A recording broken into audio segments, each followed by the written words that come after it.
Թրամփի վարչակազմը հաստատել է, որ Լոս Անջելես են ուղարկվում ազգային գվարդիայի ևս 2000 զինծառայող։ Նախագահի հրամանով Պաշտպանության նախարարությունը մոբիլիզացնում է Կալիֆոռնիայի ազգային գվարդիայի լրացուցիչ 2000 զինծառայողի, որոնք կկանչվեն դաշնային ծառայության այսին աջակցելու եւ դաշնային իրավապահ մարմինների աշխատակիցներին իրենց պարտականությունները անվտանգ կատարելու հնարավորություն տալու համար, ասել է Պենտագոնի գլխավոր խոսնակ Շոն Փարնելը։ ԱՄՆ նախագահ Դոնալդ Թրամփը հայտարարել է, որ եթե ինքը լիներ ԱՄՆ իրավապահների փոխարեն կձերբակալեր Կալիֆոռնիայի նահանգապետ Գևին Նյուսոմին։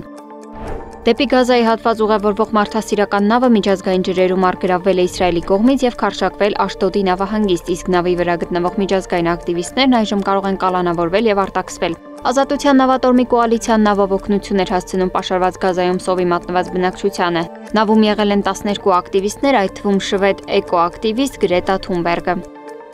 Թուրքիայի արտաքին գործերի նախարարությունը կոշտ է արձագանքել Իսրայելի կողմից Մեդլին նավին նկատմամբ իրականացված միջամտությանը, նավարկության ազատությունն ու ծովային անվտանգությունը սպառնալիքի տակ դնող Նեթանյահուի կառավարության այս դատապարտելի գործողությունը ևս մեկ անգամ ապացուցում է, որ Իսրայելը ահաբեկչական պետություն է։ Գազայում սովն իբրև զենք օգտագործող եւ մարդասիրական օգնության առաքումը կանխող իսրայելական ցեղասպան քաղաքականության դեմ միջազգային հանրության արդարացի արձագանքը շարունակվելու է։ Իսրայելի ագրեսիվ եւ իրավունքը չճանաչող պահվածքը չի կարող լրացնել մարդկային արժեքները պաշտպանող ձայները, նշվել է հայտարարության մեջ։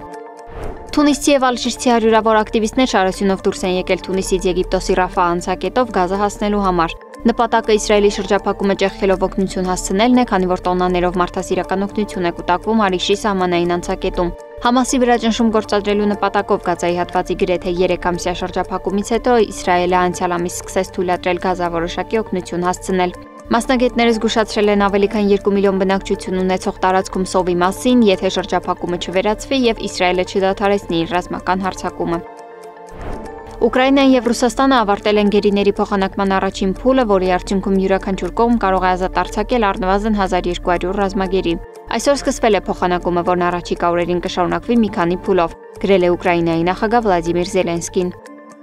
Իրանի ազգային անվտանգության բարձրագույն խորհրդի քարտուղարությունը հայտարարություն է տարածել, սպառնալով հարվածներ հասցնել Իսրայելի թաքնված միջուկային օբյեկտներին։ Իրանի միջուկային օբյեկտների վրա սիոնիստական ռեժիմի ցանկացած հնարավոր հարձակում անմիջապես կդիմավորվի Իսրայելի թաքնված միջուկային օբյեկտներին հարվածով։ Սիոնիստական թիրախները արդեն Իրանի զինված ուժերի հսկողության տակ են, ասվում է հայտարարության մեջ։